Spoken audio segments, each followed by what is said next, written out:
4K Pizza in the place. Negosyong may biyaya mula sa langit. Sa bawat hiwa, ramdam ang saya. Di kalidad na sangkap, lutong may diwa.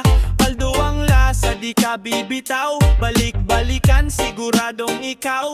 Abot kaya presyo, swak sa pamilya. Barkada kaibigan, sama-sama na. Sa gutom ng puso at yan sabay. 4K Pizza, panalo araw-araw. Hindi lang negosyo, hindi lang kita, ito'y biyaya ng Diyos. Tunay na himala, sa sipag at tiwala, sa kanya nagmula. Tagumpay na hatid niya, purihin siya.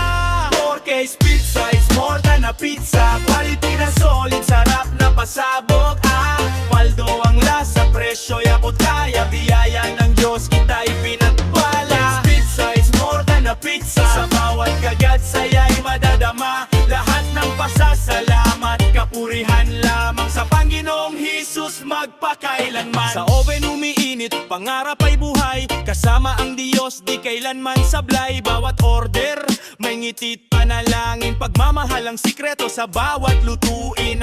Negosyong tapat, may puso't dangal. Paglilingkod sa kapwa, tunay na mahal. Hindi lang pizza, kundi inspirasyon. Pag-asa at biyaya sa bawat henerasyon. Diyos at as ang papuri, sa Diyos ang tagumpay. Kung wala siya, wala rin ang lahat ng tutunay. Sa kanyang kamay, lahat ay ligtas. 4K Pizza, biyayang wagas. 4K Pizza, it's more than a pizza. Quality na solid, sarap na pasabog.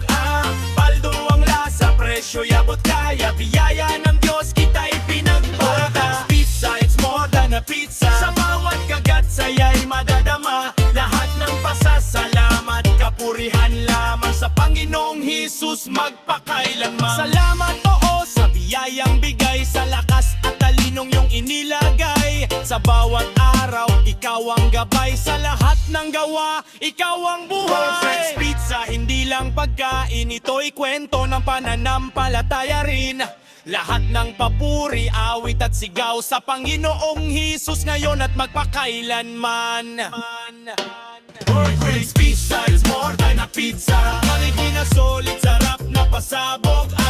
Paldo ang lasa, presyo abot kaya. Biyaya ng Diyos, kita'y pinagpala. Pizza is more than a pizza. Sa bawat kagat, saya'y madadama. Lahat ng pasasalamat, kapurihan lamang sa Panginoong Hesus magpakailanman.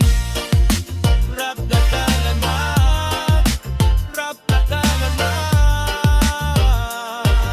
Sa Panginoong Hesus magpakailanman.